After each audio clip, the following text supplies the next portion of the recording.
નમસ્કાર દર્શક મિત્રો, મિરર ઓફ ધી વર્લ્ડ ન્યૂઝમાં આપ સૌનું હાર્દિક સ્વાગત છે।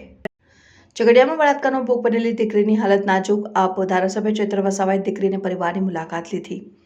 આપ ધારાસભ્ય ચૈત્ર વસાવાએ દીકરીના માતા પિતાને હિંમત અને તમામ પ્રકારની મદદ કરવાની બાંહેધરી આપી છે। ગુજરાતમાં વધતી બળાત્કારની ઘટનાઓ મુદ્દે ધારાસભ્ય ચૈત્ર વસાવાએ ગૃહમંત્રી હર્ષ સંઘવીનું રાજીનામું માંગ્યું। ગૃહમંત્રી યોગ્ય કાયદા બનાવીને પીડિત પરિવારને ન્યાય નહીં અપાવી શકતા, યોગ્ય કાર્યવાહી નહીં કરી શકતા તો તાત્કાલિક ધોરણે રાજીનામું આપી દે।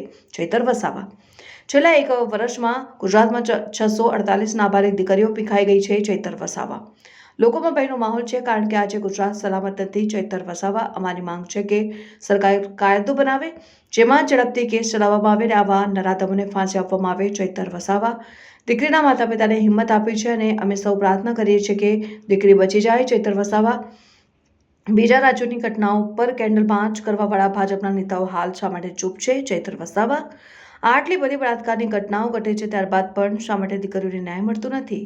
ચૈત્ર વસાવા થોડા દિવસ પહેલા ઝઘડિયામાં અત્યંત દર્દનાક ઘટના બની। ઝઘડિયા જીઆઈડીસીમાં આવેલી શ્રમજીવી વસાહતમાં રહેતા 10 વર્ષની બાળકી પર નરાધમ દ્વારા બળાત્કાર કરવામાં આવ્યો। હાલ પીડિત બાળકી વડોદરાની એસએસજી હોસ્પિટલમાં મોતની સામે જંગ લડી રહી છે। આમ આદમી પાર્ટીના ડેડિયાપાડાના ધારાસભ્ય ચૈત્ર વસાવાએ પીડિત બાળકી અને તેના પરિવારની મુલાકાત લીધી હતી અને દરેક પ્રકારની મદદ કરવાની બાંહેધરી આપી હતી। આ દરમિયાન આમ આદમી પાર્ટીના વડોદરા શહેર પ્રમુખ અશોક ઓઝા, વડોદરા લોકસભા પ્રમુખ વિરેન રામી અને મોટી સંખ્યામાં આમ આદમી પાર્ટીના કાર્યકર્તાઓ ઉપસ્થિત રહ્યા હતા।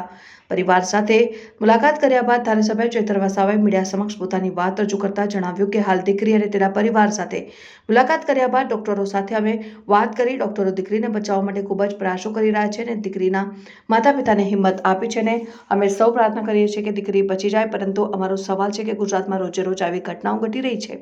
છેલ્લા એક વર્ષમાં ગુજરાતમાં 648 નાબાલિગ દીકરીઓ પીખાઈ ગઈ છે અને અમારો સવાલ છે કે આટલી બધી ઘટનાઓ ઘટે હવે પણ બાદ શા માટે દીકરીઓને ન્યાય મળતો નથી? અમારી માંગ છે કે આવા કેસો માટે સ્પેશિયલ ફાસ્ટ ટ્રેક કોર્ટમાં કેસો ચલાવવામાં આવે અને આવા નરાધમોને ફાંસી લટકાવવામાં આવે।